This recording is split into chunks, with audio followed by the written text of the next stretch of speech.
women.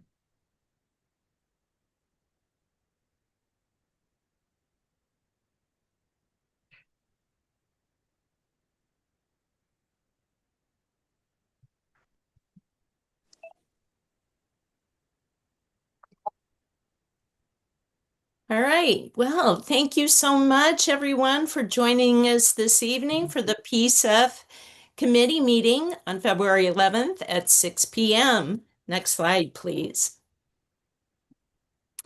So this is a virtual meeting, and we have been at this now for years, but it's always good to remember how to have really productive conversations through chat by raising our hands, specifically with the committee and presenters. Video will be used only for the committee and presenters. Public member microphones will be muted. This meeting is recorded, and captioning can be provided through subtitles that you can connect with in settings. We will have public comment around in about 5 minutes or so. And this meeting is always open to the public. Next slide, please. All right. So, before we hop into the agenda, I want to note for everyone joining us tonight that we will not be discussing recent coverage about the possibility of PCEF funds supporting the Moda Center renovations tonight. We will not be talking about that. There will be time for future conversations when more information becomes available. So at this point, it's simply too early to have a productive discussion. And so we'll be focusing on the business of tonight's agenda. We're going to do a brief welcome and introductions. We're going to go then into public comment. Because we do not have quorum, we will not be taking our action item for meeting minutes. We will hear from Sam on program updates, then Energy Friendly Homes program. So excited to hear about that. Then we'll take a brief break for about 5 minutes. Then we'll come back to hear from Portland Rides, the e-bike rebate program. Then we'll have the CIP update and status of city council process, committee recruitment update, and acknowledgement, very, very important acknowledgement of outgoing committee members. So, action-packed evening. Thank you again for being here. Next slide, please. Introductions. I would love for Robin to kick us off, and then if you don't mind, popcorning over to the next committee member who you would like to call on to introduce themselves. So, Robin? Hello, good evening. Robin Wang, committee member, he, him. Happy to be here. And Anna, you're next to me. You're up. Thanks, Robin. Good evening, everybody. I'm Anna Allen, committee member, she, her pronouns, and I will pass it to Tracy. Thank you, Anna. Good evening, everyone. Tracy Scott, committee member and co-chair. And I will send it over to, oh, gee, there's Megan. I'll send it to Megan. Hi, everybody. Megan Horst, committee member, she, her pronouns. I just want to comment to any public that's interested in the discussion about the Moda Center. I'll say as a committee member, it is always not ideal when there's things said in the media when we yet have not heard anything formally come to the committee and no one's come before us. So I do find that frustrating myself. And we as a committee haven't heard anything formal. We were hearing about it in the news alongside you for the most part. So we will be eager to hear public input and community input as that conversation does come to the committee. So stay tuned. Thank you. And I don't know if I see another. You think Ranfees? Oh, Ranfees, sorry. Hey everyone, Randy Feast, Giantino Viatoro, he, him, pronouns, committee member. Sorry, I'm just on off camera, just eating food, but I'm here. And I will, is that everyone on the committee side? I think Tracy, you went, Robin. I will kick it back to you, Dr. Moses. Wonderful. Thank you so very much. Next slide, please.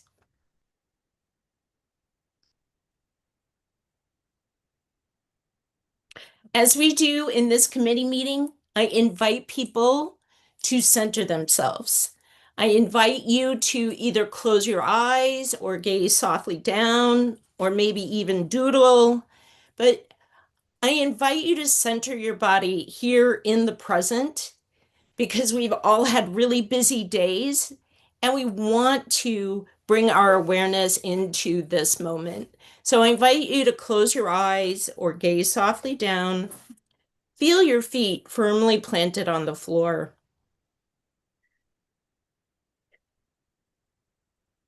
Drop your shoulders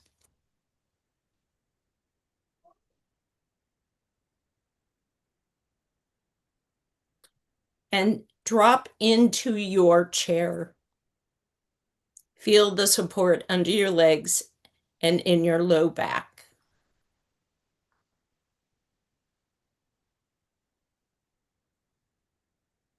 I invite you to take 3 big deep breaths at your own pace.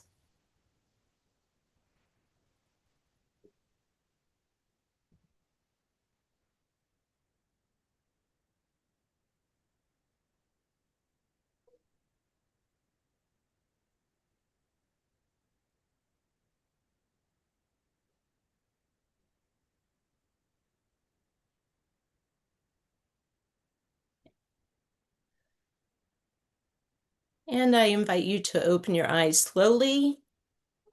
Take a big stretch up.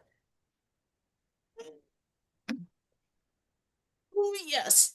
Even just taking 3 breaths that expand your lungs helps bring you back to center, take you out of fight or flight, and puts you right back in to your prefrontal cortex so you can make informed decisions and not reactive ones. That's why we do this. We just want to center ourselves and be able to bring our whole selves into the meeting. So thank you so very much. Next slide, please. All right, public comment. I would love to invite the public in for public comment. Please limit your comments to 3 minutes. If you're on a phone and you want to join, please raise your hand by using *9.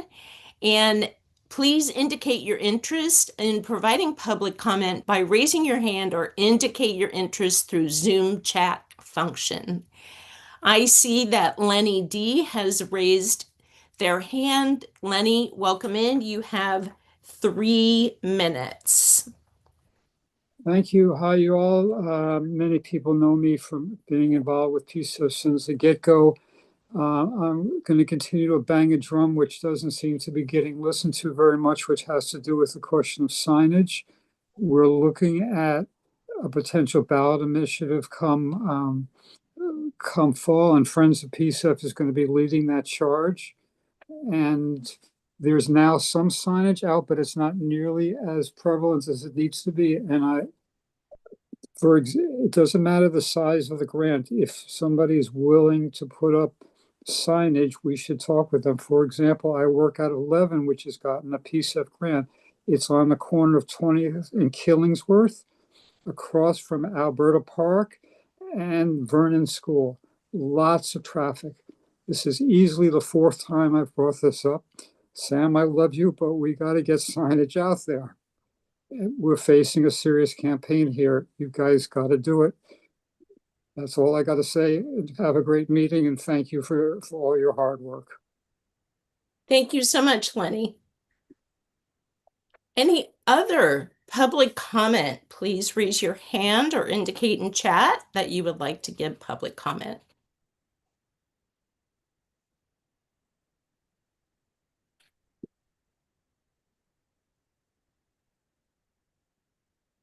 I do not see any other hands. Is that true? think so. Okay, then thank you so very much. We will move on. So program updates. I'm sorry, Meg, go right ahead. I apologize. Yeah, Lenny, thank you for bringing that up. I know we as a committee have talked about signage with staff, and I was just curious, Sam, if we could get an update from, in direct timely response. I concur with Lenny's concerns. We are about to face a very serious challenge. And also, I think it's just important to have signs out to help the community see the impact. And I know you've talked about improving it, and could we just get an update on status? Are you facing barriers? What's the plan? What can the committee do? Okay, I'll start that here in the program updates here. Okay, so I'll go ahead. Maybe I see my colleague Rafael turning online, so maybe let's go ahead and just respond there, and then I'll jump into the rest of the program updates. Rafael, you want to go ahead and introduce yourself and chime in here? Yeah, sure. Thank you so much. And we've heard Lenny loud and clear. We do have new signage. I'm happy to deliver to Levin community. Even tomorrow, we have banners and signs. So I absolutely hear the call that there needs to be more visibility. That is a very easy problem to solve. So this is where there's some of the things just resulted in needing to change. Dated materials where we had people with face masks on our signs that just doesn't reflect the moment that we're in now. So excited to get those out there, and we'll be following up. I see Robin's hand. Robin? Yeah, I appreciate this update. I think I guess I'll be blunt. We need more than one person delivering signs. This should be integrated into the program. Every grantee should be signs. There should be some mass delivery of signs. We're funding millions and millions of projects around the city, and there just should be embedded into the core process of grant making and contracting delivery of promotional materials. Yeah, I think Robin, I appreciate that. And I think it's something we'll circle back and be looking into. I think this has just been, it's one of the areas where each round we've revised how we've done this. I think there is an element I will acknowledge. It doesn't sound great, but there is an element of just continuing to build our capacity back. We did lose a good chunk of our communications capacity recently. That was critical in terms of doing some of that work. So we're building back, but we're also teasing out how to integrate that. And that's something we'll bring back to our team here as we get to our next grant round, just how to better integrate that into our onboarding of our grantees, maybe even in this current cycle that we're onboarding from the awards made in November. Just a suggestion. I can't speak for other committee members, but I think some of us would be willing to be part of that, understanding the staffing situation. You give me some banners, I'm happy to place some around, grantees in my neighborhood or neighborhoods that I participate in. So, I think there's an opportunity to do more. I'll just leave it at that, and we can talk later. Thank you. Yes, Megan. Yes, it's just a topic I care a lot about, so I've got thoughts to say. I concur with Robin, and Lenny had said if grantees want to sign, but I have worked on projects where if you get funded, you're required to every time you communicate about a project, say this has been funded by, and that's an important part of promoting our program and just having kind of the public story. So in addition to signs, there's also sort of the digital and other ways of making sure that grantees of all scales, the big ones too, I think particularly the big ones, are giving credit. So not just the physical signs, I think that's really important, but also the digital space where folks are talking about their projects. I see that sometimes and not always. Thank you so much. Anna. I just want to ask a quick clarifying question for myself as one of the newer members. So when we're talking about signage, I'm just curious, how does that budgeting process work? Does that really, in terms of funding for communications or promotional efforts, is that really baked in just in the city's budgeting process? That's not something that your team, Sam, has kind of say over, or? It's a yes, and we're in an interesting moment where the city is going through a range of transitions, and there has been a broader centralization of our communications efforts. So while we have folks embedded in our team that support that work, one individual, we no longer have maybe the capacity we had a little bit ago, and so there's just working in the new systems is what we're reckoning with. So we do have that, but I think there's as we moved into a more centralized form, we're right now we're in the midst of coming up with new processes for how we work with the city central communications and resource our efforts Thanks, Dan. accordingly. It's Um, helpful. Thank what you. I, what I will say is there's real work here. Maybe I'll just start. There's real work. It's not lost on us. We feel it. We very much feel it. We want more out of it. And we do require our grantees as part of our grant agreements that anytime they're speaking about the program that they proportionately relative to their other funding in a proportionate way share that we are the source of their funding for their projects. Now, are we resourcing them, supporting them to appropriately have that and to do that and to have all the content they need? I think there's work that we can be done there to some extent, yes, and to some extent there's probably more we could do. So it's an area where we've got on our minds here, but I know that it's not happening fast enough. And so at least we'll start with the signage, which I can confidently say we've got the fresh signage. So that we can follow through on, but we know that the rest will take some more time to get to a place where we feel good with it. I'm going to go ahead and jump into my program updates here so we can make sure I get to the other folks here. I think we're gearing back up for our next community grant round. And so this is just an exciting moment here where we're going to have a kickoff on March 5th or at Portland State University. That's where we'll host it, but it'll be our community grants kickoff for our 2026 round, and that'll be a $60 million round. This March 5th kickoff is largely going to be oriented around bringing organizations together so they can get technical assistance, hear what's worked well, what hasn't worked well, get a sense for what's to come with an expectation that we open the cycle officially later in March. So that's something we're gearing up for and really excited about. And we'll go through a short public comment period here shortly around just the criteria that we have for our next community grants round. Separate from our community grants, we've been actively working on our capacity building program. This is one of the strategic programs in the original climate investment plan. We closed out our request for proposals for essentially contracted service providers to support providing that capacity building earlier this month, and we'll be getting into the evaluation of that later next month. That was a solicitation we had to redo. I want to recall, folks, we had worked on that last year and had to redo that following the mayor's executive order. So we're excited to get that back going and get that moving again. So there's one piece of that, which is getting on a range of contractors that can provide that support. The other parallel and companion piece or complementary piece was building out the capacity building cohort. So this would be a cohort for a subset of organizations to get really tailored support as part of a cohort model. And we're in the final stages of designing and building that out, and look forward to bringing you all an update here, probably in a couple committee meetings out from now. On our green infrastructure portfolio, we're excited to say that the Equitable Tree Canopy Program has finally begun its street tree planting season. They've started, and there are new trees being planted across our priority planting areas across the city. And these are areas that Portland Parks and Recreation's Urban Forestry Division has mapped out as being low canopy, high need areas where they've begun planting. And it was exciting, even in a chat within our team recently, we got news that one of our staff members that lives out in East Portland got some of the early plantings just coincidentally as a community member. So it's great to see these tree plantings work. And the parallel other side of that work was our street tree care program, strategic program 34. And that program started in earnest this January with essentially starting to cover the cost of hazard street tree removal in some of our priority service areas. And so that's just they're dabbling with starting with the hazardous tree removals, obviously working their way up to taking care of all the street trees.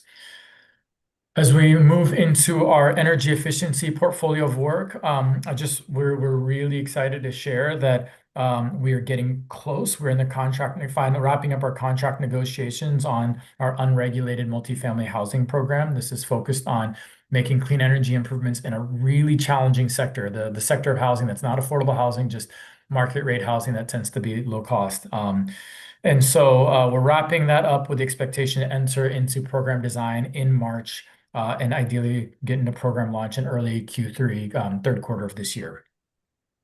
In that similar funding area, we have our B grant program. This is our program focused on building energy efficient, building B grant. I might have gotten this acronym wrong. It might not be building. I think it might be Business Energy Efficiency Grant Program.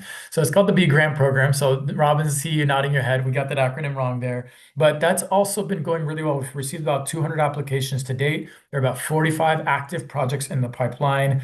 50% of those projects are in high energy intensive food service businesses. And we've got 2 completed projects, Miss Delta and 2330 LLC. So, and to date, we've had 2 million awarded out of that program. That's a $25 million program. So we're excited just to see the progress there happening on that side.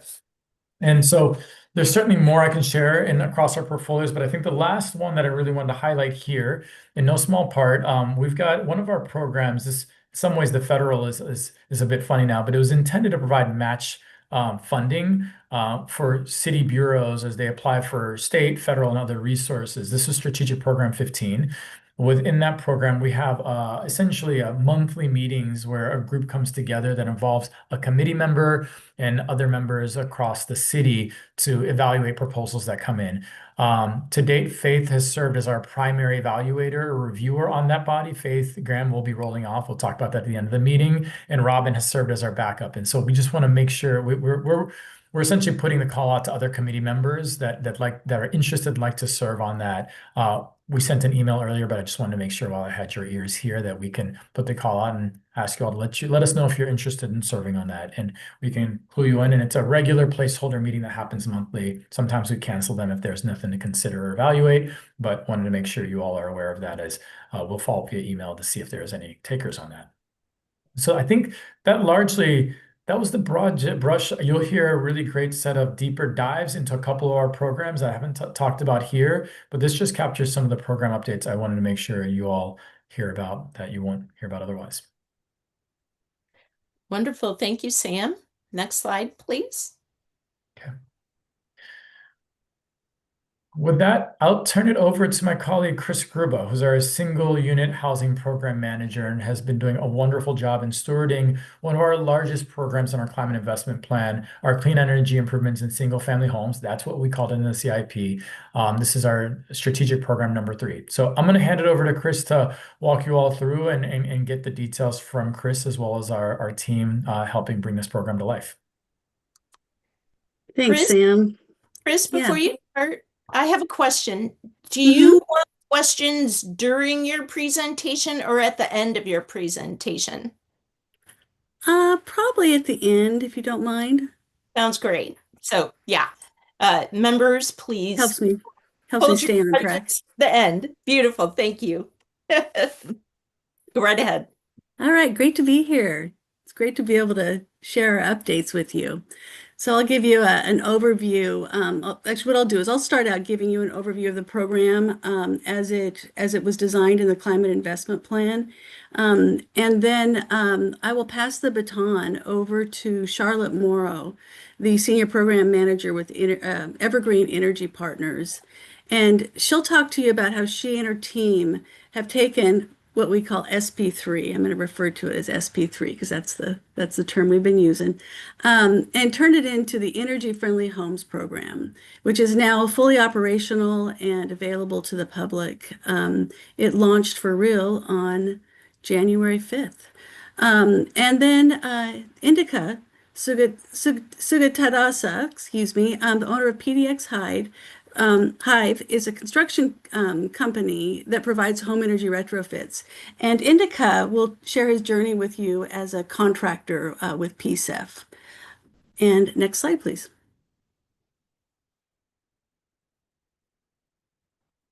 SP3 invests $140 million in home energy upgrades for 3,100 qualifying households. It's designed to reduce greenhouse gas emissions, decrease energy usage and utility bills, reduce housing displacement risk, and increase comfort, health, and resiliency for the households that are served. Next slide, please.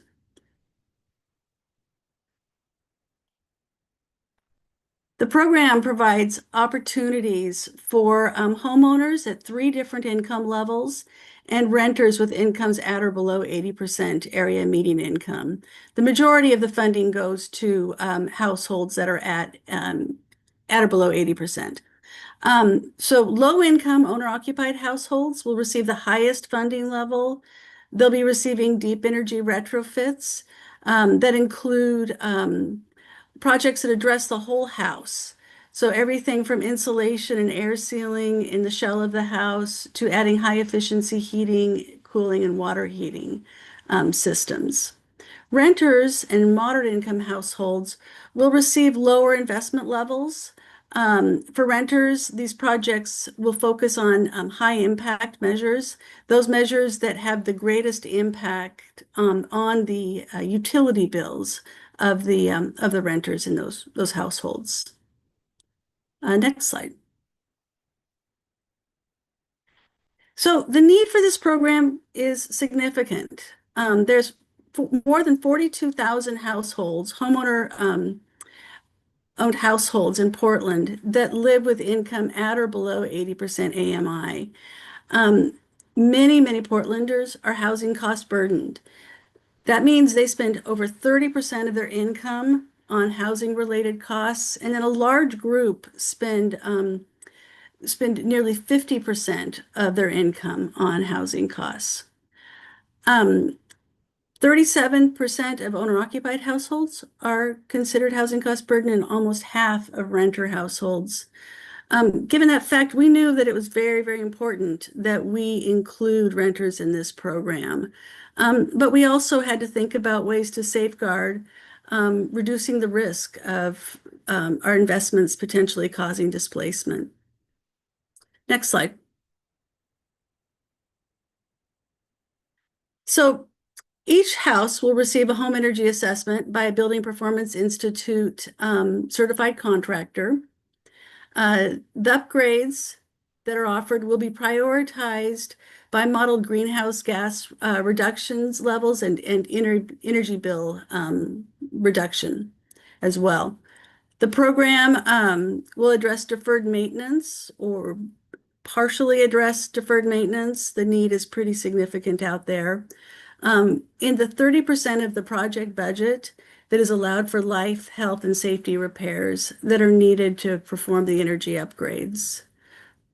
This is another important issue to us. Lack of funding for deferred maintenance in most energy efficiency programs throughout the nation has been a significant barrier to participation by low and moderate income households in their programs. We knew we had to try to do something about that. The program will also offer workforce and contractor development initiatives to build a workforce with the technical skills needed to scale up home energy efficiency and to provide meaningful opportunities for career advancement and business growth for members of our community. Next slide. So we solicited RFPs for 3 program providers. Next slide.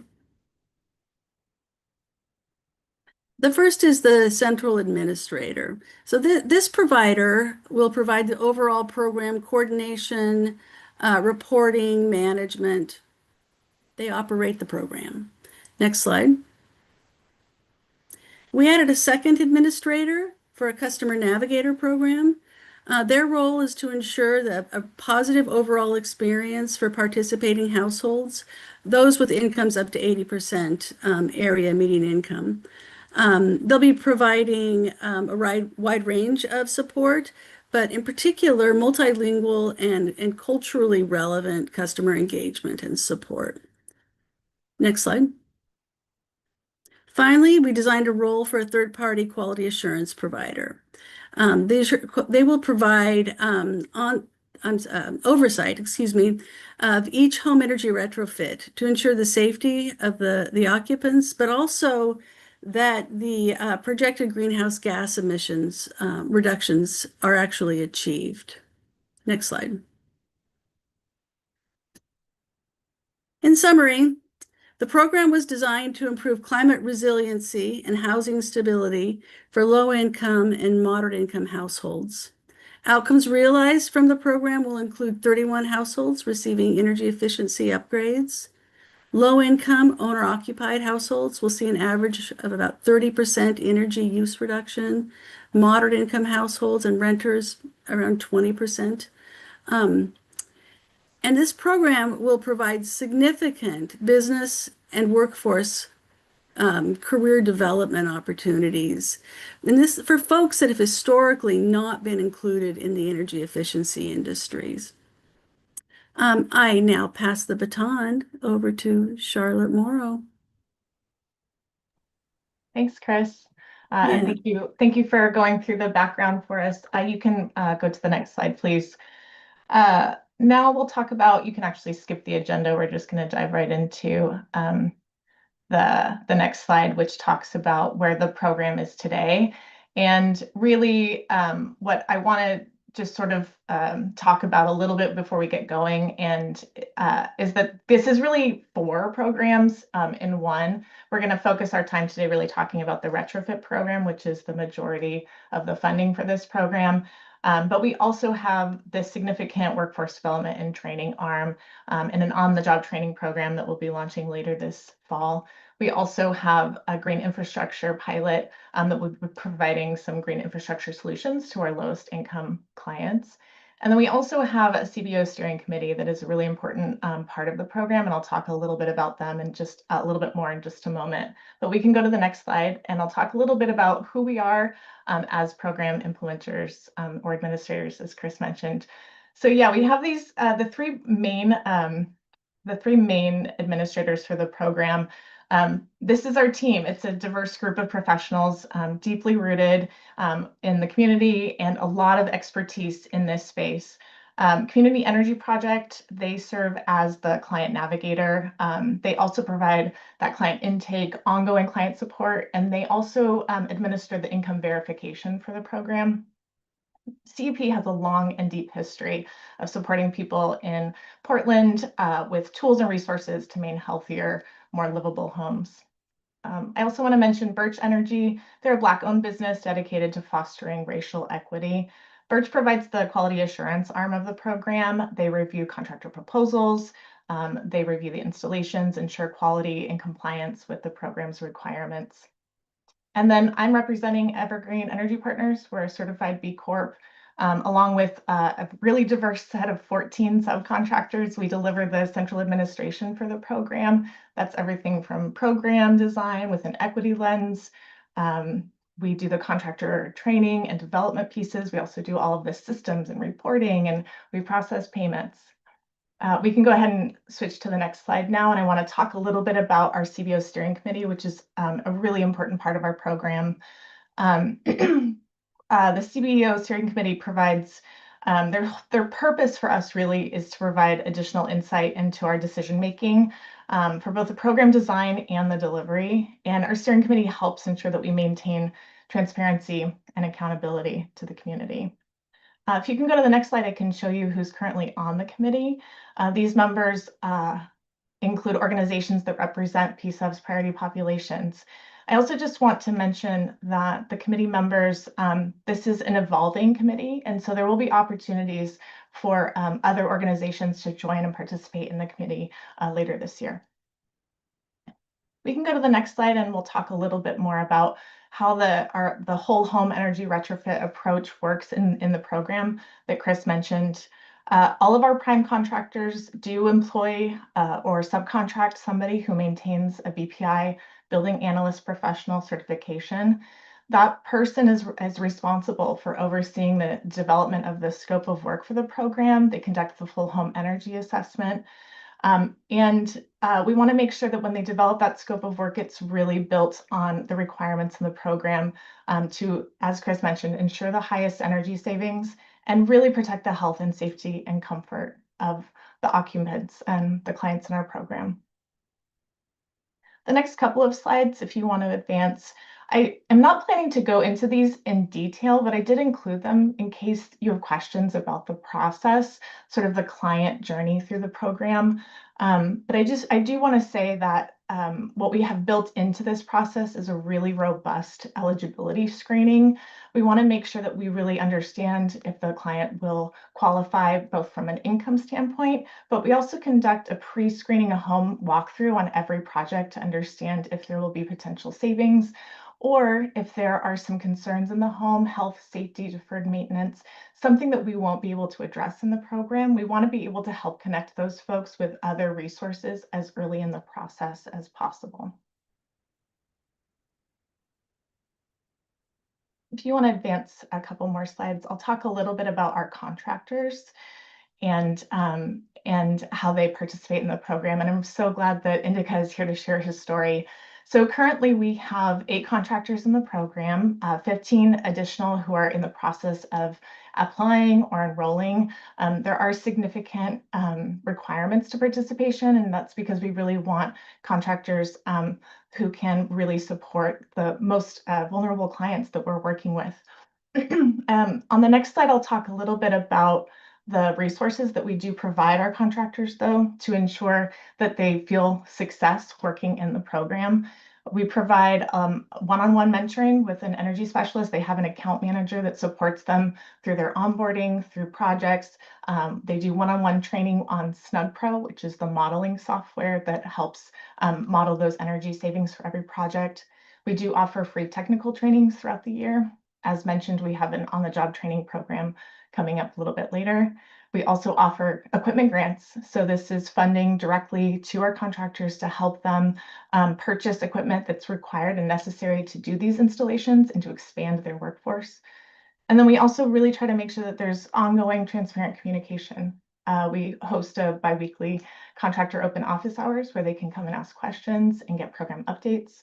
We have a quarterly newsletter, regular email announcements. And again, they have that one-on-one relationship with a program staff energy specialist to help them throughout the process. The last 2 slides here just talk a little bit about where we are with our projects. We had a sort of a short pilot sort of soft launch where we had 20 projects that were direct referrals from our CBO steering committee members. After our announcement opening the program in early January, we've had more than 100 applications since that point. Most of the projects currently are sort of in that intake, pre-screening, scoping phase. And we do have one completed project thanks to PDX Hive. It's been very supportive during the pilot process and helping us get these projects moving. And on the last slide, I'll just show you a little bit about where that breakdown is of who is coming into the program based on their income level. You know, what you'll see here is the majority of the folks coming in are in that tier 1, that lower, below 80% AMI.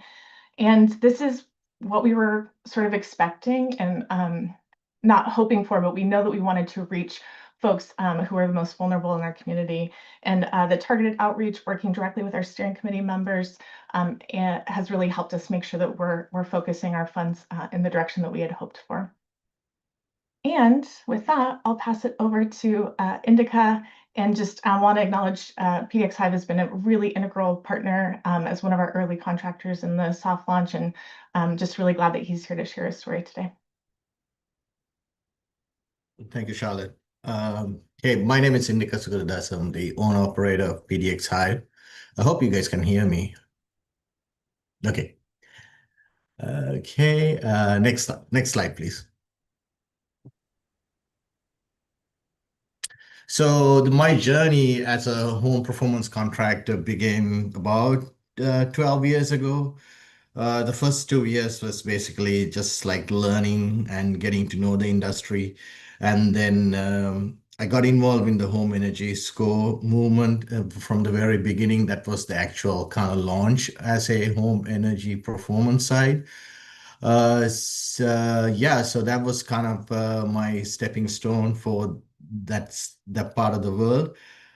So I was doing some inspections and assessments throughout last 8 years, and so moved on to the actual home performance work just around COVID time. So we had a little work shortage, and we were trying to figure out what to do. So then, luckily, we were involved in some of the very early work of PCEF work with the Community Energy Project. So, shout out to them for trusting us, getting us the opportunity to get involved. So it basically evolved from that point. Next slide, please. So yeah, 2018 to 2024. So about 5,000 energy scores completed with the PDX Hive, and I've done some new construction project management in between that work. So that was the kind of like in between phase of our PDX Hive. Next slide, please. So the big break actually came through just getting into the BPI analyst professional cohort, uh, funded by PCEF. So I was lucky enough to get involved, get in there, and completed both BPI courses. And that really gave me personally a good understanding of the home performance. Even though we were doing a lot of HES work and other type of construction work, like the the fundamentals of like treating a home as a full system actually came from BPI Learning Center. Next slide, please. Then yeah, 2023 to today, so we've completed about 60 deep energy home retrofit project funded by PCEF, working with Community Energy Project, Rohingya Association, Youth Association, and now with Energy Friendly Homes. We completed one project thus far from the pilot program. It was a great experience to get involved from the beginning. It's to help other organizations, the other contractors, sharing our knowledge and, because spread the knowledge to the other people who want to get involved. It was a pretty satisfying opportunity. Next slide, please. Just kind of a real social impact. I just want to kind of bring this aspect of the work. We talk a lot about energy efficiency, for all day. We look at the numbers and we go through all the reports, but at the end of the day, it's about the real people, real social impact. I think that's something, people really need to think about doing this type of work. So I just have like a couple of examples about the real life impact. So I just put this slide out there. So there was a gentleman, George, who was living without heat for 12 years with his extended family, a multi-generational situation. So, we were able to pretty much get them heat and properly set up the house for 3 generations. It was very satisfying to see, not only one person who's like getting the benefit, it's just 3 generations of people living in that house. And the second story is like recently this happened. So uh, one of the projects that we did last year. So I just went to see how they're doing, and then I spoke to one of the family members. Unfortunately, found out the homeowner lady passed away, but we were talking about it, So the gentleman who was living in the house, one of the family members, didn't really know what went with the work scope type. So he was just kind of like confused, and he was just telling me, whatever you guys did, basically, like, just really changed her life, like the last phase of her life. It was really humbling, and uh, it was good to hear that. So we really have a good impact, and, so this is a real life impact of what we do. So I mean, that was kind of the highlight of satisfaction of all the work we have done over the years. Thank you, guys. Thank you so very much. And then I put a couple of pictures. This is just to showcase what we have done. It's probably not, it's the first picture on top of, that's an attic that we clean up. I don't know whether it's clear enough to see all the crazy things it's going. This is one of the better ones, mind you. So and but there's a lot was going on here, like it's like asbestos, the rodent issues, and all kind of stuff.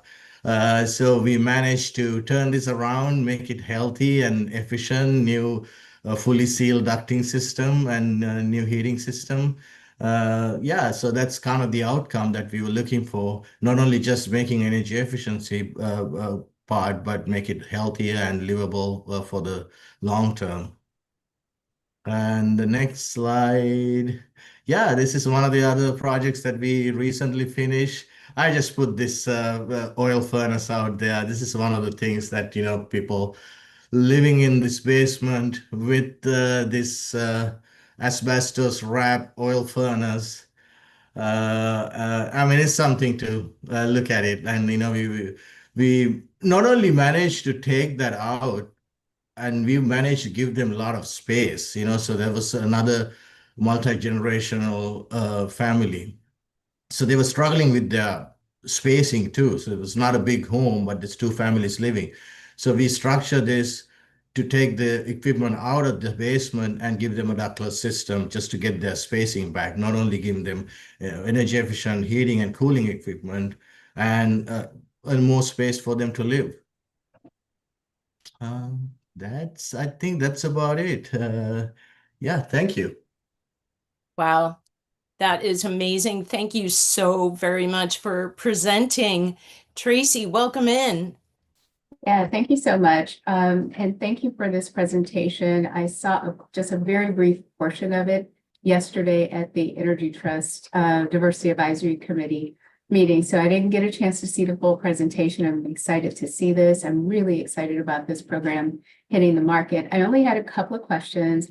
One, I felt like, Charlotte, you walked through the outreach strategy for potentially CBOs actually, identifying the eligible customers and taking them through the customer journey, through the steps in the process. But I also saw that you had a lot of this is spreading by word of mouth. And though 3,100 homes is ambitious when you're thinking about actually doing all of the upgrades that the homes so deserve, we know that 3,100, probably is only scratching the surface. Do you think that as you continue to be successful and more customers, have these upgrades done and they share with their friends, that we may create a demand that exceeds, or outstrips the capacity to support?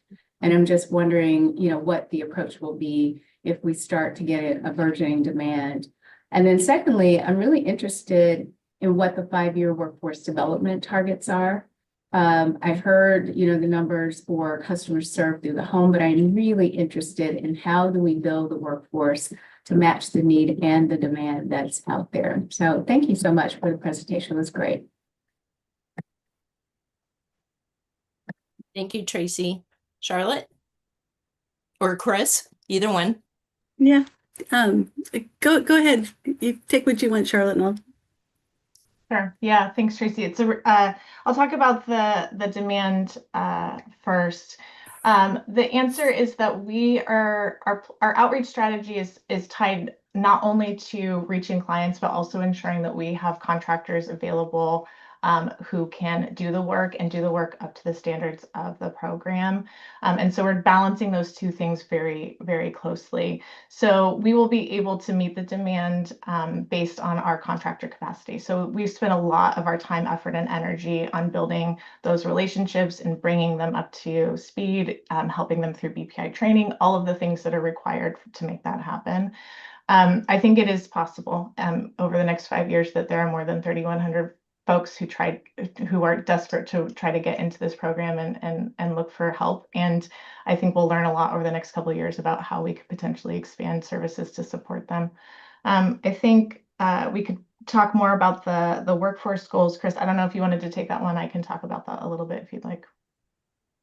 Yeah, I'll go ahead and give it a start, and then you can jump in there if you've got some more. But yeah, we have on-the-job training grants that we're providing to, I think it's up to 80 workers for on-the-job training programs with really robust training curriculum that they will follow, and just opportunities to learn from the pros in these fields. And we're hoping to draw those students from pre-apprenticeship programs, many of whom are PCEF grantees, serving PCEF priority populations. So we've got some big goals there with that. And we're, included are some pretty robust technical training programs. And the mentorship piece is another really large component of this program. I was a contractor doing this work, and I know that was how I learned how to do it. And so I think our targets are less so about numbers with contractors there. We want to make sure we bring in the right number of contractors so that we don't overwhelm them or end up not giving them enough work. We want to try to find that balance. So, yeah, thank you so much for that. And then will those who you're training be brought in to actually work on resident homes? It's those who successfully complete okay. Thank you very much. They'll be placed with contractors in the program. Well, thank you so very, very much. According to our agenda, we're right on time to go ahead and take a break. Are there any pressing questions by the committee for this wonderful program? Yes, Meg. Well, I would defer if someone else from the committee had a question, but thanks for this. It's always great to hear what's on the ground. I'm just curious, it sounded like soft launch started. I mean, I could imagine if you actually did a promotion that thousands of people would want to enroll in this program tomorrow. Like, who wouldn't want to save electric bills in this era of like terrible economic situation, rising energy costs? I mean, I think you understated the crisis in the community by far. I think it's huge at all income levels and obviously particularly the lowest. So I guess I just wonder, are you constrained by the overall PCEF budget? Is there something we can do to amp up faster to serve more people?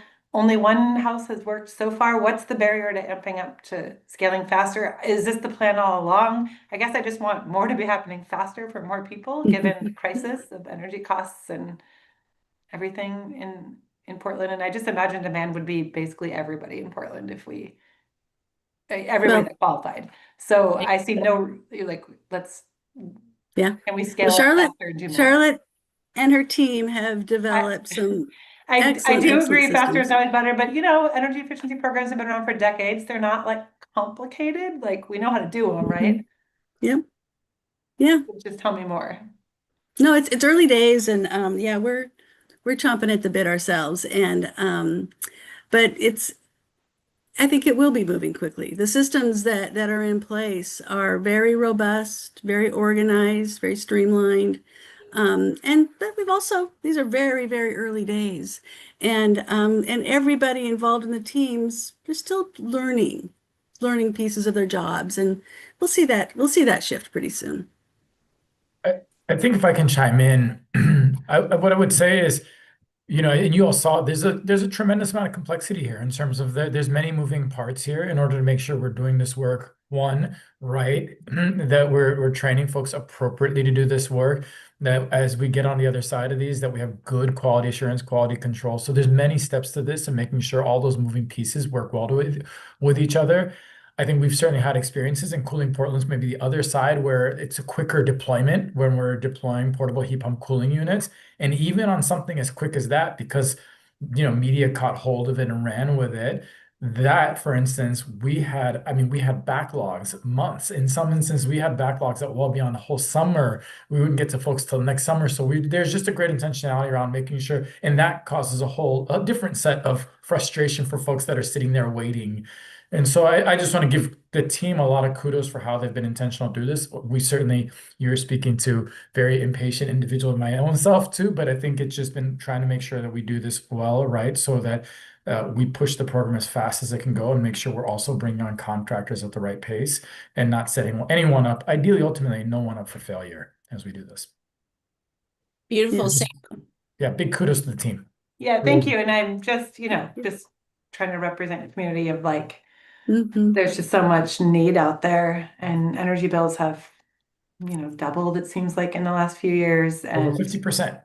Yeah. So I just know once this program's out there, the demand's going to be so high. And I get the complexity, and I get that we want to do it right and make sure the installation's installed like everything's installed correctly so that it has long-term benefits.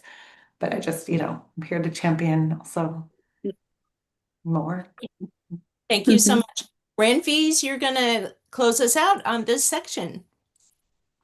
Yeah, no, yeah, appreciate this update. I won't be in the committee, but I will be following along, see how these programs evolve. But I'll just share here on the workforce and contractor piece. I know it's apples to oranges when you compare commercial to the residential market.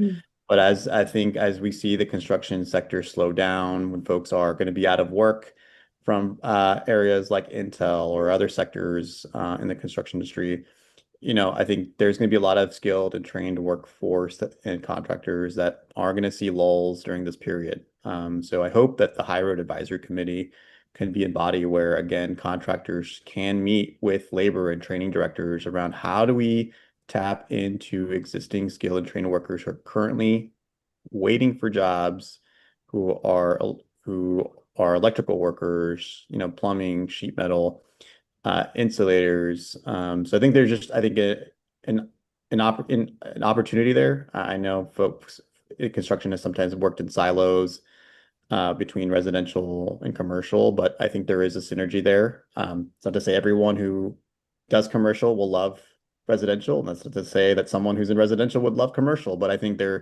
in that I just kind of am noting, like, I think there's an opportunity and a missed opportunity.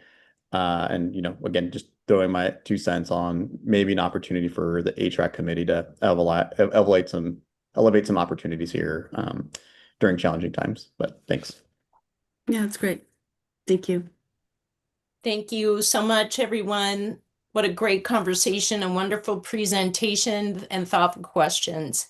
It's 7 o'clock straight up. We're going to take a break for 5 minutes, and then we will be right back. Thank you.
Welcome back, everyone.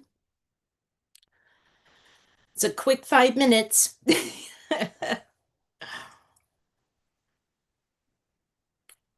All right.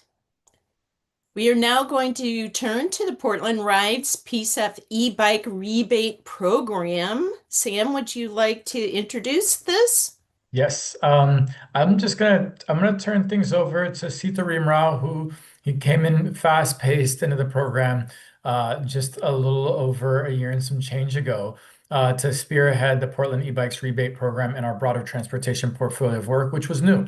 So this is something we're incredibly excited about, and I don't think I need to say anything else, and I'm gonna let Sita take it away and talk folks through the status of this program and the early pilot efforts and where this is going. So Sita, over to you. Thanks, Sam. And shockingly, it's been just over 2 years, if you can believe that, since I started here at PCEF. Thank you all for having me and giving me this opportunity. I'm sure you all have heard about the e-bike rebate program. Its official name is Portland Rides. And I'd like to take us into the next slide. And it's got a great logo, powering a better future, one ride at a time. We have 3 main roles on this program. Resource Innovations, who's the central program administrator. They're the ones that are setting standards, doing the community outreach, really kind of the eye in the sky and feet on the ground. So they help make sure that everything is running smoothly and are kind of our go-to partner for this program in the delivery.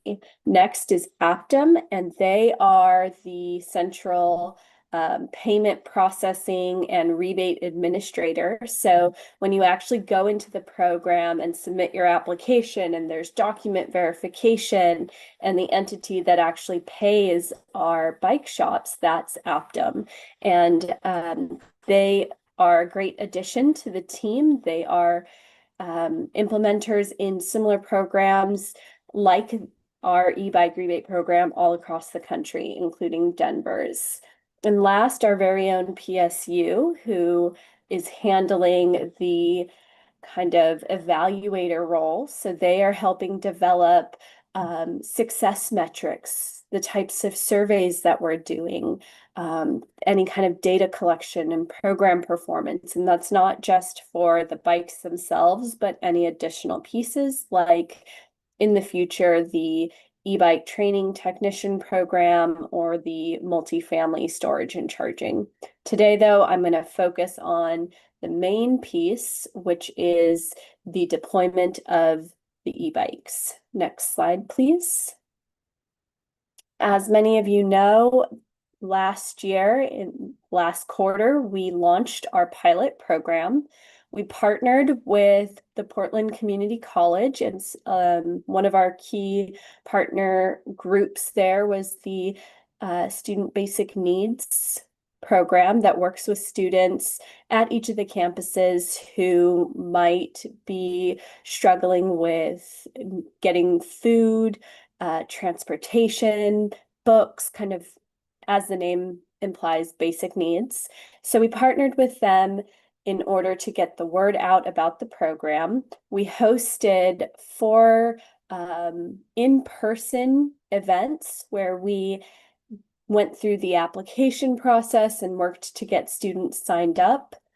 And during that time, we were also keenly interested in testing our system and collecting feedback that we would then integrate for the main launch, which is what I'm here to talk about in a little bit. I'll be talking about what we learned and how we're pivoting for the main launch in certain aspects. The pilot did close on the 7th of December. And just to remind folks, in case you didn't know, during the pilot, it was open for class 1 e-bikes, which is that it's maxed at 20 miles per hour and that it must have someone pedaling it. There's no kind of cruise control, which is what we call those class 2 that you historically see.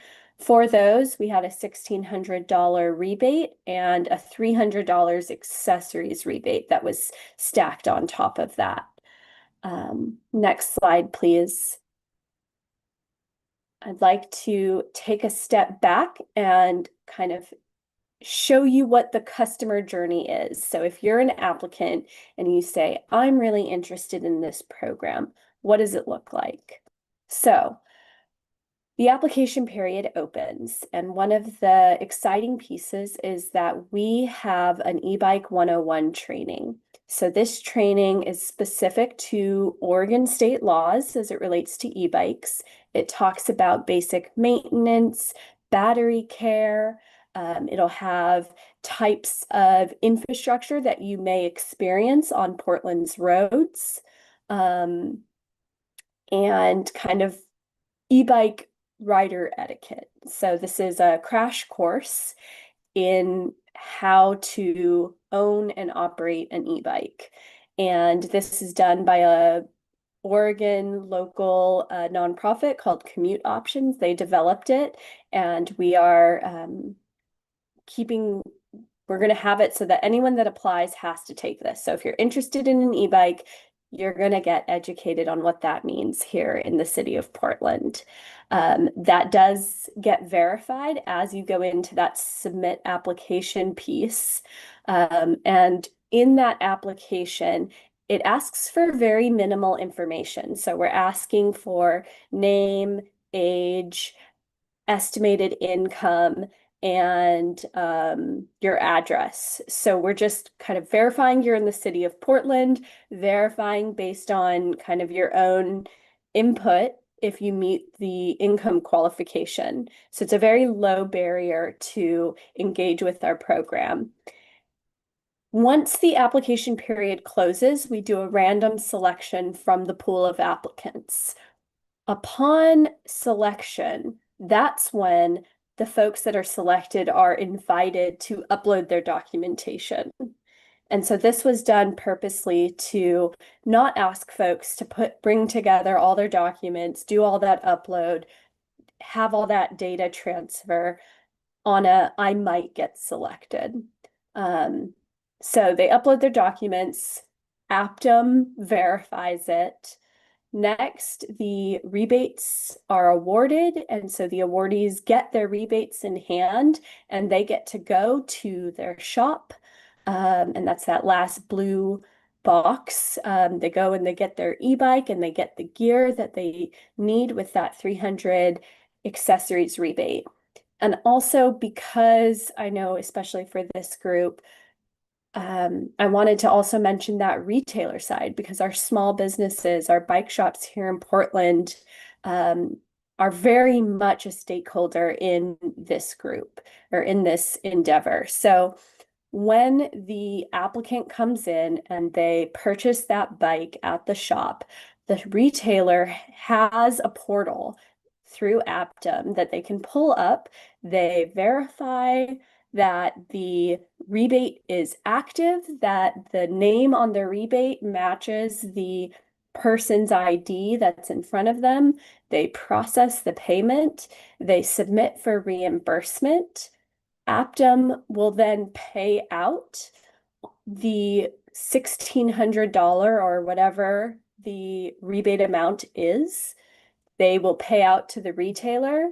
And one of the other pieces that we developed in partnership with our retailers is many of them already do a complimentary new bike checkup. So this is recommended at about the 90-day mark.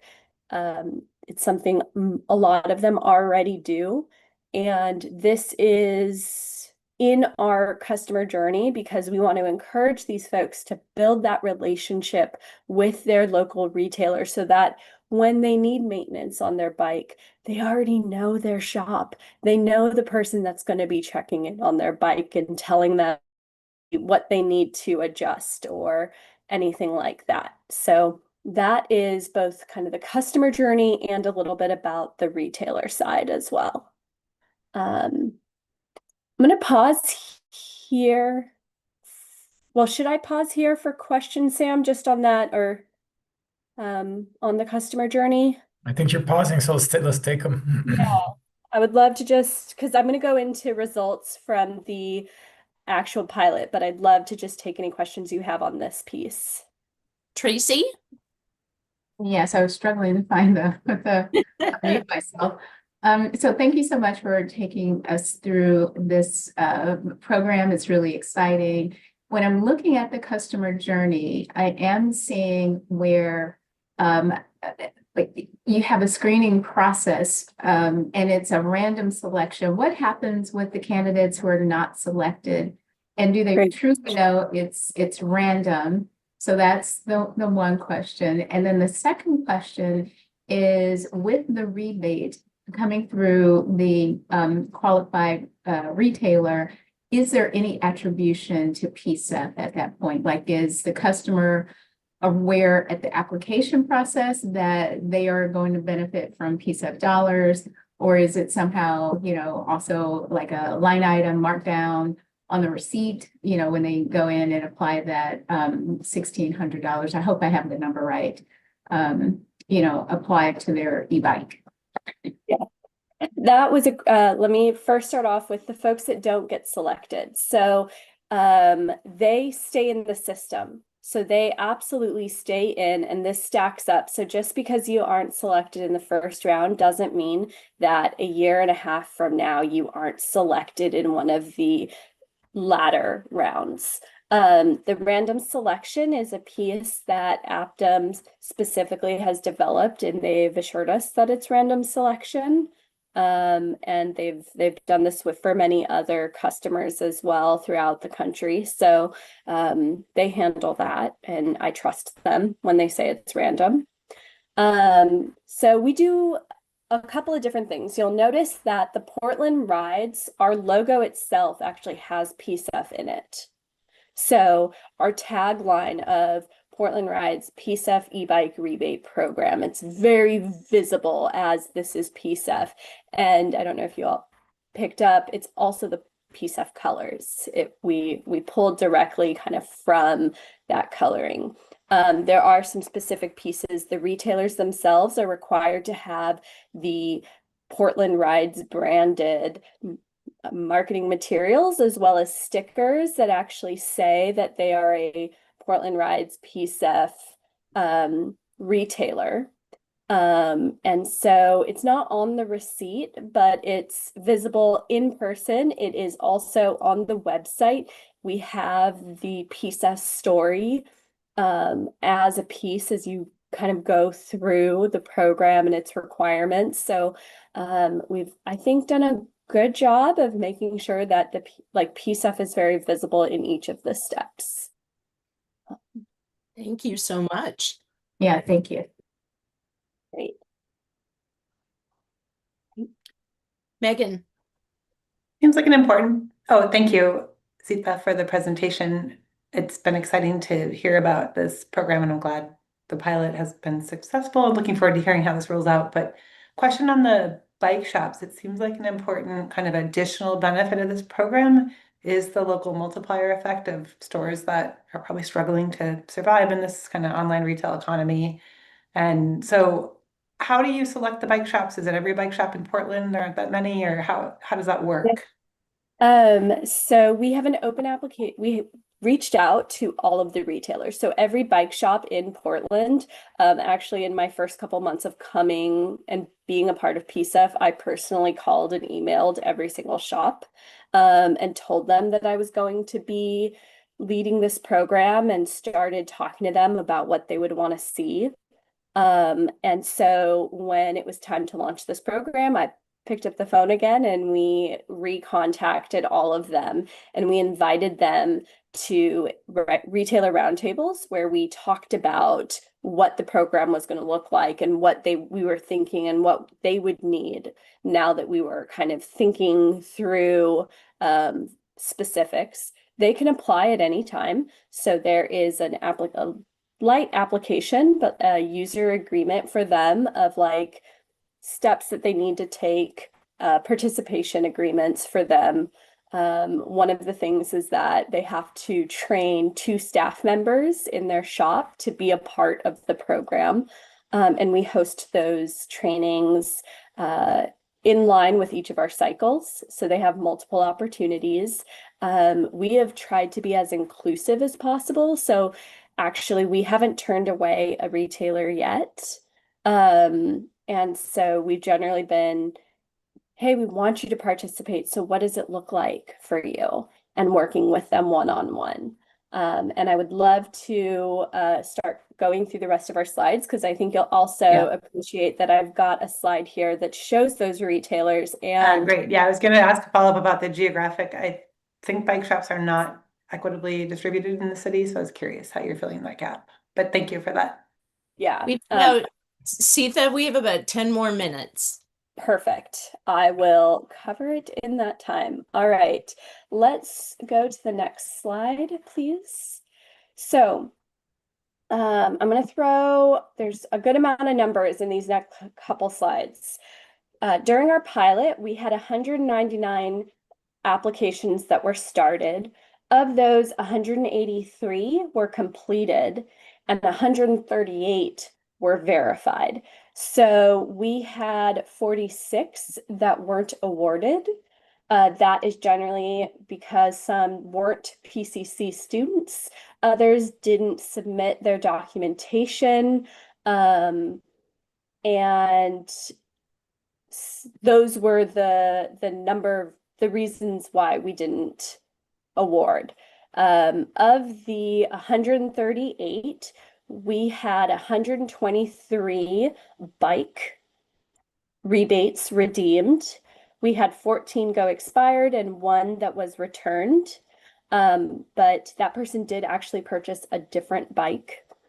And then of the 138, right, because in this program, we do a bike rebate, and then we do a accessories rebate. So 138, similarly, 121 that were redeemed. And you can see the 16 expired and 2 returned. We had a higher redemption rate when compared to other programs. That's usually at like an 80 to 85%. We had an 89%. The average cost of the bikes that were purchased with this program is $1,734. So that is a bit higher than that $1,600 that we give out for the rebates, which I think is great. We're kind of helping bolster additional spends. Next slide. This slide talks a little bit about, it asks the question, if you weren't participating in this program, would you still consider buying an e-bike? I love the fact that 77 people weren't going to buy a bike unless they were in this program. I think that speaks to success. Also, you can see the 2 biggest reasons for folks that they applied for this rebate was they wanted lifestyle changes and concerns on fuel cost.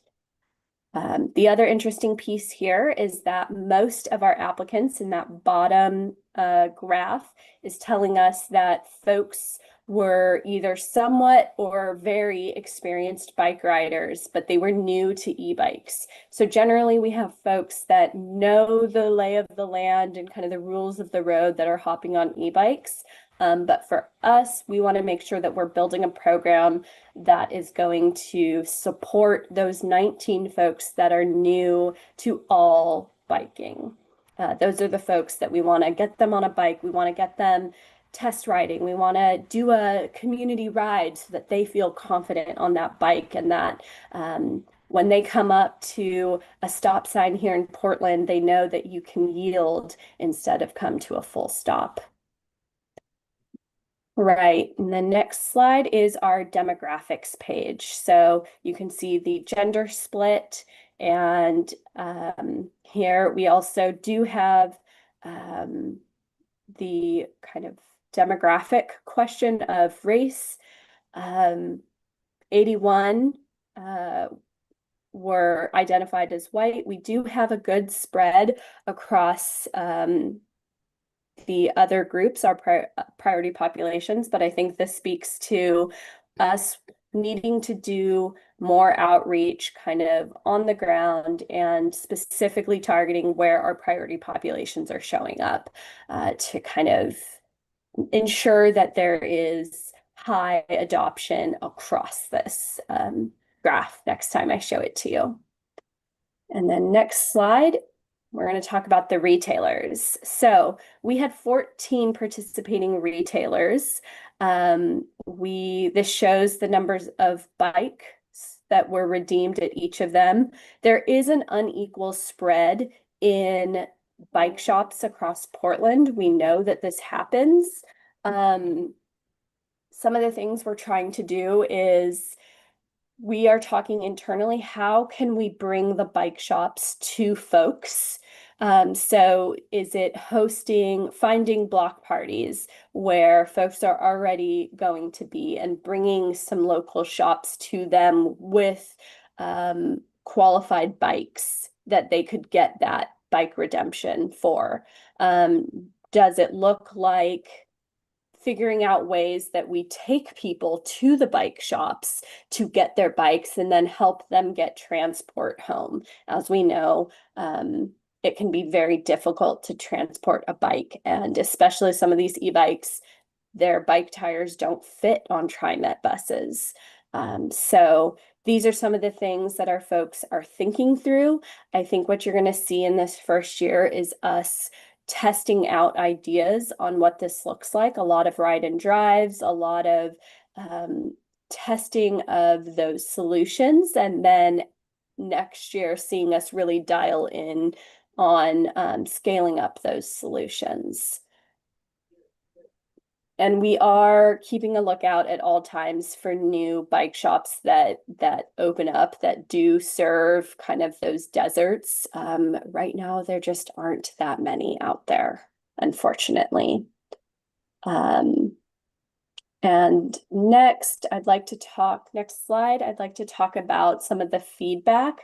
I think overall, our retailers were really happy with the program. They really enjoyed working with us. I think a lot of folks had issues with the portal, so we've identified training as a major component for this next launch.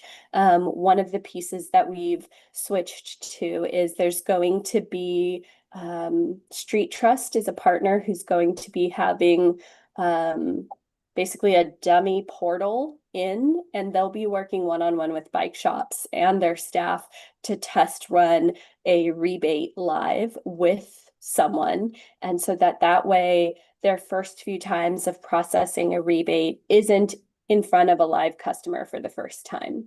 A lot of folks, some of them said that they felt very comfortable in assisting customers, but that people maybe were confused and not as prepared as they maybe could have been on what types of bikes they were looking for and what they really needed.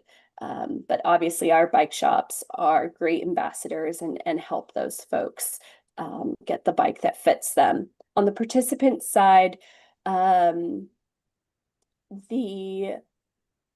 I was really happy to see the 73% saying that the application was easy or somewhat easy.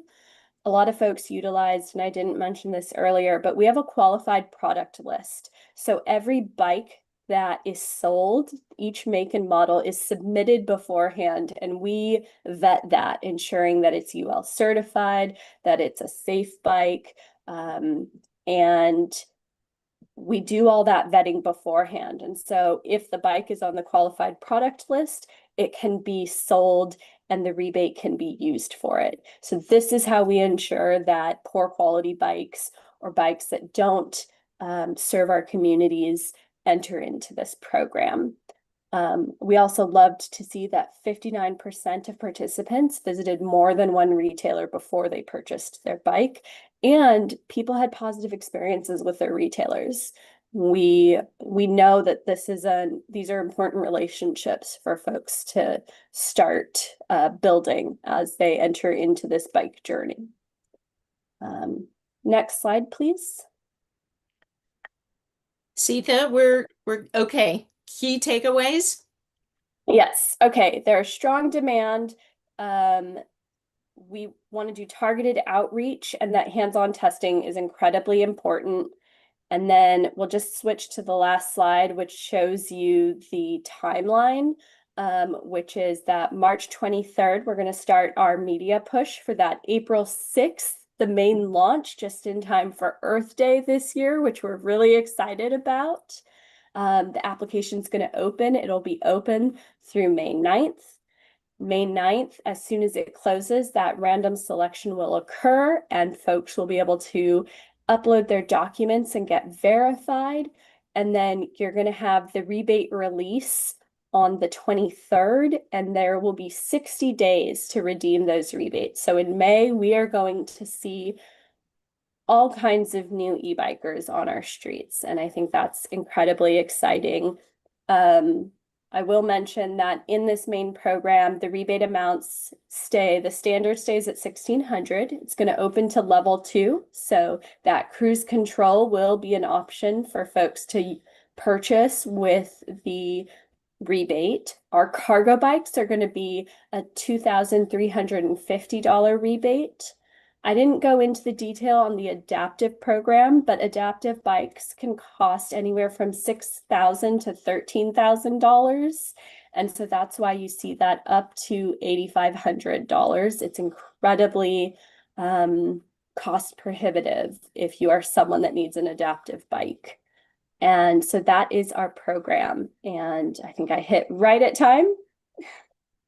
Congratulations. Thank you so very much for a wonderful presentation. Just one or two quick questions, pretty please, committee. Robin. Yeah, this is great information. Thank you. And it's great to see the impact here. I just got a quick question about utilization, right? You talk about, everything. Are the bikes being used? Are people biking with it every day? Are they sitting around gathering dust? Did they sell it on Craigslist?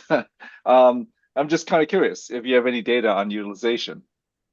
Not yet, unfortunately. So that is what we're bringing PSU in for. So our hope is that one of the great things about this being a 4-year program is that in a few months, we can go back and ask those pilot program folks, hey, tell us what your bike usage is now, and did it change? And PSU is coming in with things like having folks complete travel diaries. And so we should be able to get kind of a larger picture as this program moves forward. And I think because of that 4-year, we can even do 1-year reflection or 2-year reflections after they've bought this bike, because this program will still be active. Beautiful. Thank you so much. Tracy, you're going to round us out. Yeah, just a quick question. I may have missed it in the presentation, Sifa, but what is the volume we're looking to achieve? How many? Yes, 6,000 e-bikes. Great. Wow. Wonderful. Well, thank you so much for a fantastic presentation. I am going to turn this meeting back over to Sam, if you don't mind, for an update on the CIP process. All right, I'm not sure what just happened because my computer crashed, so I do not know what you all saw on your end or what's sharing. So I switched to my phone here. I'm going to try to get back on my computer because I do have slides I was going to be sharing with the crew here. So what I wanted to relay is essentially, on the climate investment plan. So committee members, you all voted, I believe it was in December, you all voted to make recommendations on the climate investment plan amendment. And so that amendment now, it was heard by the Climate Resilience and Land Use Committee on originally, and I'm forgetting dates because they're not on the slide, but either way, twice this in January. And so in the last meeting on the 29th of January, the Climate Resilience and Land Use Committee did vote to recommend adoption of the amendments to the Climate Investment Plan. They did pass it on with a do pass recommendation, but they amended the package. They more or less, they passed on all the technical amendments, but they did not recommend the $15 million move of funding from our EV financing program. This was Strategic Program 14 over to Strategic Program 1, our energy efficiency and regulated affordable housing, which has now been fully allocated. So that did not happen, but the full council will be deliberating and hearing on the recommendation on the 18th. So next Wednesday, they'll be hearing that. And at the moment, because that $15 million move did not happen, the EV financing program remains unchanged, at least in that proposal. So that's where that part of the process stood. While I'm doing that, I'm gonna try to get back into the committee meeting. I'm gonna try to air my slides again. Dr. Moses, are any slides showing? No. Okay, that's what I assumed. I was like, if my Yeah. internet goes. So I'm working my way back into the meeting, and let's see. So if I can Sam, get we can also share if that's easier. Please do. If you can share, that'd be great. Let me try and cue it up. Keep going though. Yep. So the second part of the process that I wanted to tee everyone up for is essentially starting just earlier today, the city administrator did relay to council offices and the mayor essentially a process here over the coming months where we will be essentially starting to suss out and air out ideas, desires from council offices as it relates to PCEF. There isn't a predetermined outcome around whether that directly plays into this current budget process, although the timing is going to enable that ideas may surface that may be relevant to the current budget process.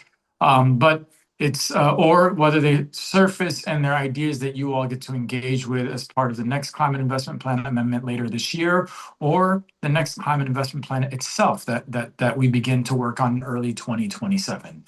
And so that is the that was just set into motion. I want to, I know we've briefed you all on that process being discussed among city leadership here over in our small group meetings, but I wanted to relay that, make sure you all are tracking that. So that did go out today. And so essentially through mid-March, council offices, the mayor's office will be able to submit concepts. Staff will work on clarifying those concepts, ultimately formatting them so they're at least consistent so that we can put them out for public comment. Public comment period will happen mid-March to early April, at which point we will bring that public comment back to you all as a committee to review, discuss those, so that you all can at least have an opportunity to engage with those ideas and those concepts. So that's going to keep us busy here over the next few months, but I wanted to relay, know that process is set in motion. I'll follow up so folks are tracking the exact dates here.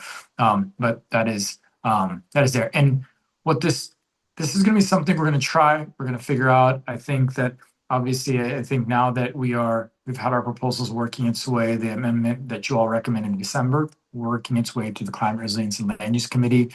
We've certainly seen how do we have more dialogue, understand ideas that are coming up from council offices, and ultimately, ideally, have a framework to engage those ideas.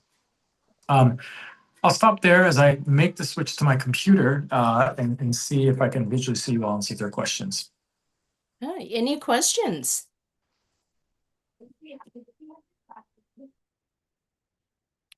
I don't see any questions.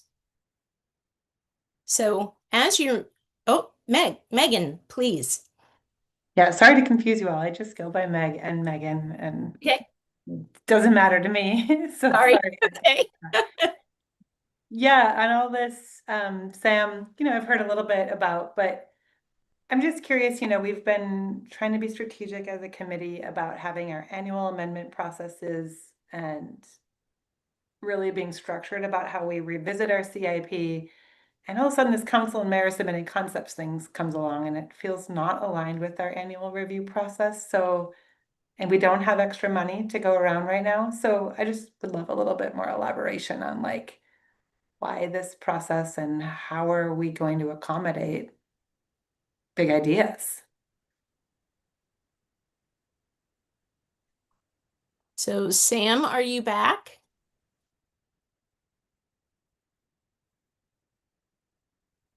I don't know. Oh, Sam? All right, I've made the switch. Yay. Were you able to hear? I did. Okay, great. I did. I think, Meg, to your point, I think this is going to be something we're going to need to figure out. I think the work that we did collectively, that you all did, and it was certainly a response to amendments we've done in the past, was try to get ahead of the budget cycle, right? And that was the work that we've certainly done in terms of working between August of last year, and then getting to a recommendation that you all made in December, such that we're clearly ahead of the budget process. I think we're gonna have to see how that may need to evolve. I mean, you're gonna have to be active in that and speaking to what's working, what's not. I mean, right now we're seeing that there's probably more. It's probably something more to figure out in terms of more dialogue ultimately with council offices as we get into this. But I want to just acknowledge sort of what you're saying there and the fact that we haven't landed on we haven't landed. It's been a little bit chaotic here, and we're going to certainly try to continue to figure out how do we work that in a way that is responsive to what you all need, respectful of your time, as well as responsive to city leadership and council. Thank you. Yeah, I hear that. It just sounds like, we spent a lot of effort trying to come up with a firm process, and now this is like a new process. So we're, I'd love to get to a spot where there's not always a new process all the time. But Robin's laughing. Maybe that's naive of me. Thank you, Meg. I want to also welcome in D'Angelo, Co-Chair D'Angelo. Welcome in, seeing that you have arrived. Sam, do you want to continue with the committee recruitment update, or do you want us to try and approve minutes now that we have quorum? Do we have quorum? I think we do have quorum. I think we do have quorum. I think I want to make sure that we can get this. I'm okay leaving the committee. I want to make sure we certainly can get through this part as well as the next part. And if we have time at the end, well, I think it'd be great to roll back and approve those. Okay, that sounds great. Wonderful. So let's go right ahead into committee recruitment update. I think Ramphis, Dr. Mills, I will make sure you saw Ramphis' hand up. I did. I apologize, Ramphis. No worries. I think we all want to go home at some point. But just thanks, Sam, for the presentation overview. Echo Megan's sentiments. I think the only thing that's I think unclear that I think needs more transparency in what the process is here is what do the forms look like? I think there's always an expectation when it's a community grant, we have an expectation like, hey, everyone knows what the forms are. What is our evaluation or scoring criteria? How are we to judge or score or evaluate? Who evaluates? I think that's really important. Is this, I think, again, that's always important in any kind of program. I think when it's a community grant, it's pretty clear that we have evaluators, reviewers, expertise. But when now it's an internal city process, do we have a different expectation for those processes internally? So I think it's really important for not just the program, but also for the city to be clear and transparent on it itself for the PCEF funds, how everyone will navigate these questions. That helps ensure things are above board. I think it helps ensure that what we expect from community in these processes is similar to how council will treat this program on its own. But I understand, I think I think the city will be served better and the general public will be served better that these processes become transparent around merit versus, I think, a political process. Not to say it will be a political process, just I think keeping things transparent and answering some questions, I think will go a long way in helping alleviate ensuring that this process is consistent down the road. But those are my questions. I don't know if you have any responses to who, what, where, but I think will be important to have that detailed as we get closer to March. Yeah, I think those are great questions because we can share the form at minimum. And you'll see it really is. We kept it at that concept phase because I think that you're going to see that it's going to be something we're all going to have to engage with and understand how we work with it. And when I say work with it, ultimately you all as a committee, but we'll be the conduit in terms of at least facilitating and bringing that content to you all. And I think that's going to be the discussions I expect you all to be having in April as that content comes your way, coming out of the public comment. Thank you so much, Sam. Any other questions? I think we can move ahead. Okay. Well, I think this next piece is, committee recruitment. I want to give an update. So, what I wanted to share is really we're moving on committee recruitments. We finally closed the recruitment and application itself recently, and this is to replace Ramphis Yu as well as Faith, and then one other vacant position we have on the committee. We received about, I believe, a little bit over 60 applications. Our staff are working their way down on those applications, ideally to bring D'Angelo, you and Anna together to review. My guess is going to be 10 or so applications that you all can engage with. So we're busy working on that, but I just wanted to give that update because we're hoping that we can bring that to the committee, ideally, so as long as we can square away some time with you, Anna, and then and D'Angelo, that we can bring that back to the committee in the March meeting so that we can shortly thereafter bring that to council and have and get you all back to a full committee, ideally by the spring.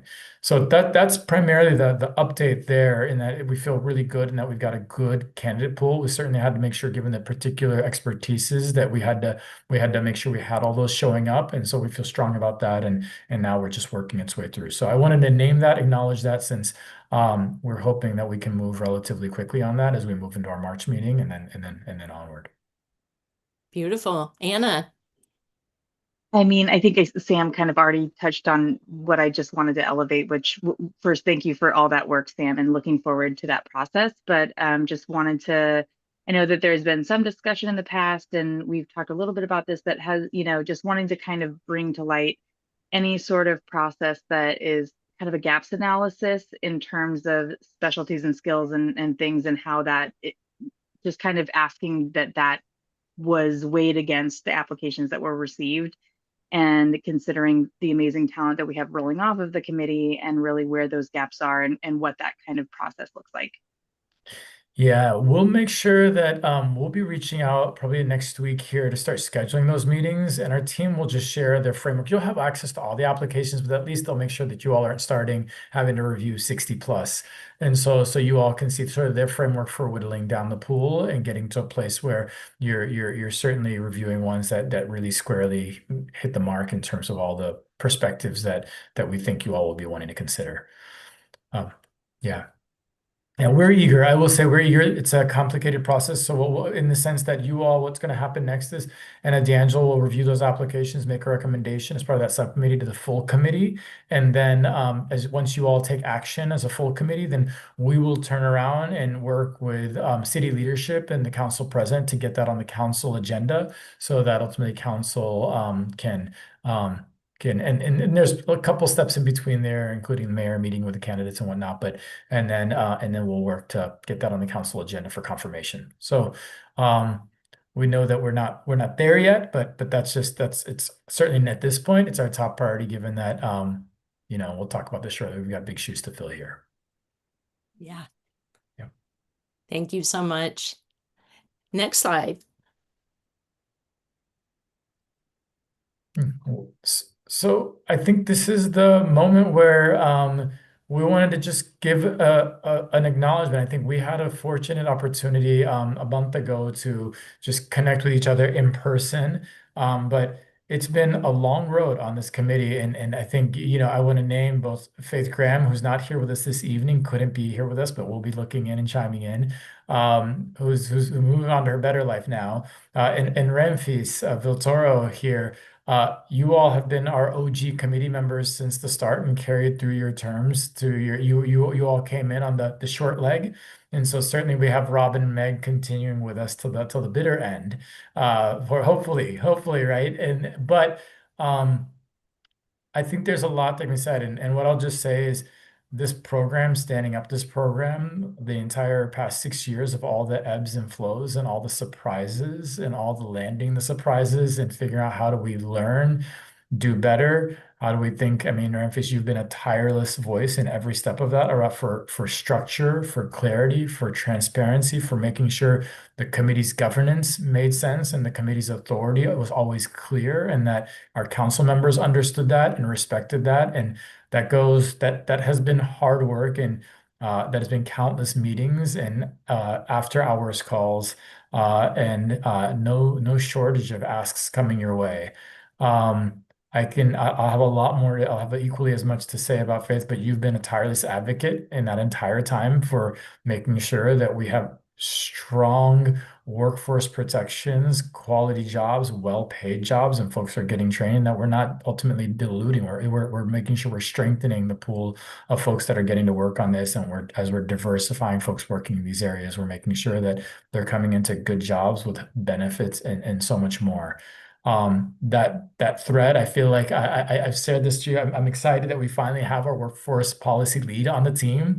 It only took 6 years of that advocacy, but we're at a much stronger place, and I'm excited to see sort of how you continue to cheer us on in your other roles as we move forward. I want to certainly give a little space for committee members, just to acknowledge the work and the time you've put in on this committee, because I can say for a fact that we wouldn't be here in this specific place with the program. I mean, there are many moments where we're on the edge, and you certainly rose to the occasion every moment. So, Ramphis, I just thank you, because I know that we've had plenty of hard conversations, and I thank you for all of that. Thank you so much, Sam. Tracy, and then D'Angelo, please. Yeah, I just want to thank Ramphis for his service to the PCEF committee. It's been, just really briefly for me, the pleasure of working with you for about the past year and a half. And I really appreciate the rigor, everything Sam has said, that you apply to the process, and ensuring that, integrity is woven throughout everything that we do. And I appreciate that. And my hope is that I will continue to see and work with you as you, are represented on the Friends of PCEF as well. So thank you so much for your service. And then with Faith, I have a long history of working with Faith many, many years ago. She'll be greatly missed.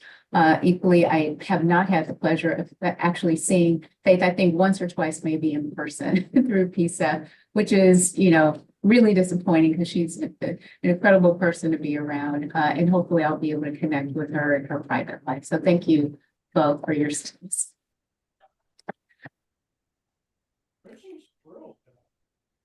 D'Angelo.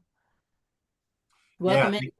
Thank you for recognizing me. I have a lot to say that I could say, but I'll keep it brief and brilliant. Ramphis, I definitely appreciate, your leadership, your exacting personality, and how you're very meticulous and really pinpointing the issues that we face in the committee, and really being able to word things in such a way where it's very measured. You're able to call out, the issues and the shortfalls and a lot of these processes, and in the same way speak to possible solutions and how we can move forward collaboratively. The first time you and I engaged was when I wrote onto the committee 3 years ago. We had like a brief brunch at a cafe in Woodlawn. And, we had a conversation. You asked me very clearly, what's my North Star for PCEF? Why do I care? What do I bring to the committee? And how do I see my role and the role of the committee members really making sure that this committee continues to serve its mission, vision, and values for the communities that we look to serve. And it really put in perspective, how much you really care about the work that you do, both in PCEF and outside of it.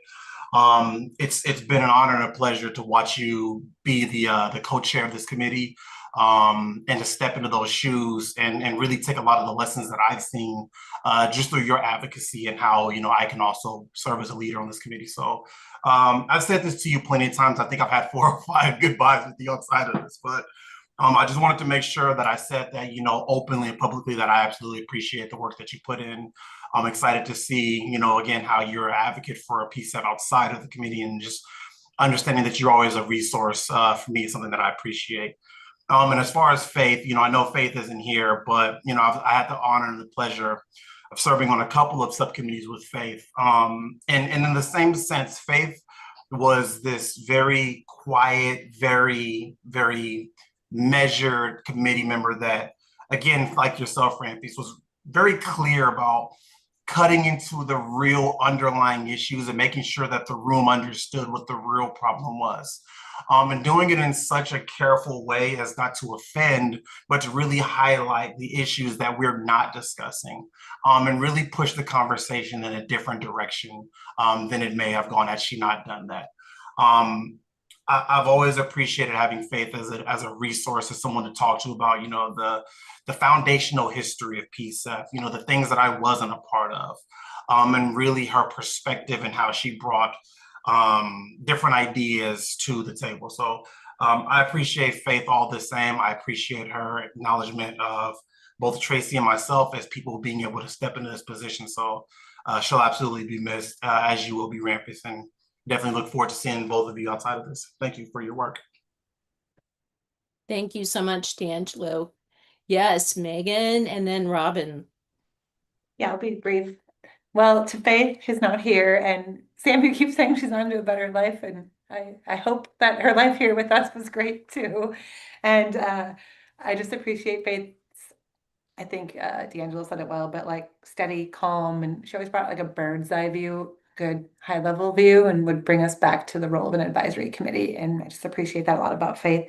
In Renfeast, we had a journey together as co-chairs through some pretty tumultuous times, and I've just appreciated you as a thought partner who would pick up the phone and call me and talk through things and challenge me and help me grow and help me deepen my perspective of the committee as not being a rubber stamp. We're here to like represent the community deeply, and you just always brought that value, and that is something I will try to keep doing, and I'll miss you. So hopefully I get to keep seeing you around town and in other ways. So thank you. Thank you so much, Megan. Robin, and then Anna. Yeah, sure. I don't really have too much. I've said goodbyes before. Again, I think I'm going to echo what I think Angela had mentioned about the both of you is, Ramfis is a thought partner, or I think Meg mentioned a thought partner, and kind of always keeping me abreast of the political side of this. We all came on this committee just really more as grant reviewers and not really politics, but reality is that this has been a really political thing, and always sharing a keen eye of the politics, and for Faith, as Angela said, just really just asking the question that no one else really wanted to ask, and cutting to the heart of the matter. So really appreciate those insights, and wish you the best of luck. And yeah, well, I'm pretty confident we'll cross paths again. Thank you so much, Robin. Anna, you going to round us out? Sure. I haven't had a long-standing relationship or time to really work with Faith or you, Ranfis, a ton, but I've been very grateful. And I know, when I think about you, Ranfis, and how you show up in meetings, I will say I think the term watchdog gets thrown around quite a bit, but I truly get this sense of character and integrity and watchdog energy from you that I feel is really pure. And I think communities who are often underserved are in good hands when you're in the room voting on critical issues like this. So just want to say thank you for your time, and also just your willingness to jump in at all times. And it doesn't matter if it's public or not, gonna ask the questions and, spark some really deep conversation on issues that are important, even for those who may not be tuned into them. So just thank you for that. And I feel like I've learned a lot from you in the short amount of time that we've had, that we've spent in these virtual settings together. And I think with Faith, when I think about her, I think about the word that comes to mind is measured.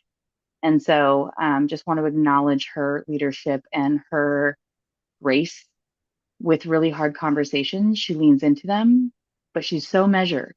And I just really admire that. And so just really hoping to channel some of that measured watchdog energy moving forward with my time on PCEF. And just very much gratitude. It's not easy to take time out of your personal life with your families and with other competing priorities to be in this space. But the character and integrity of both of you have really just shown through, and I'm very grateful for the short amount of time that I had with you. Thank you so much, Anna. Ranfis, you get to close us out. I'm going to say thank you to all of our presenters, and then Ranfis, yeah, go right ahead. Wow. Appreciate all the great words. I'm gonna have to find a way to include you as my references. And if I ever get a job interview, if I could just sneak you in and say good things again in front of future employer, that'd be awesome. No, I just want to first, just share deep appreciation for all the community advocates who fought for this program. This program has and is a community institution that breaks the norms of how city politics works. And I just want to remind this committee and staff that this is the community pot. You are here to develop it, steward it, defend it, make it live to its true full potential. So I'm very excited that we have such great leadership here. Staff, just deep appreciation for all the work that you do. I think in general, the public has a lot of distrust and disfaith in city. And I know when we're in the rooms, talking about the minutiae of the programs, you all truly care. And I think, yes, I think this committee, we've always have a lot of, I think this program would always be much better if you just listened to us as our reform. But I know that critiquing is one thing, doing the actual work is another thing. And I think that's a very undervalued, underappreciated work. So I just want to share the deep appreciation and the love and care that you put in the program. And then for my committee members, I appreciate the words of, being a watchdog. One of the things I've just learned is not relying on just my own expertise, but relying on you all as a community. Because I think true knowledge is really just shared, and I think it's important to have different perspectives in this approach. And what I'd say, I think for this program that I just advocate for you all, I think there are many short-term challenges, and I think sometimes we lose sight of the long term. And I think many times I've advocated, what is our North Star? What are the challenges that we're trying to achieve? What are the opportunities that we're trying to create? And I think any program like this, it's really important to remind ourselves, aside from the politics, is that community is the most important aspect of this program. Building bridges, building community within council, with staff, with the public at large. That is the most important aspect of our work. And I think money is politics, but I think again, as the advocates and founders of the program taught us, we need to go against that norm. So again, I advocate for y'all, take the long view, build community, tell the story. I've seen you all done it in many ways. I've heard media do a good job of trying to bring to light to this program, but you all know what's going on. And I think that's just the importance of an advisory body, an oversight body for a program like this. You matter in this.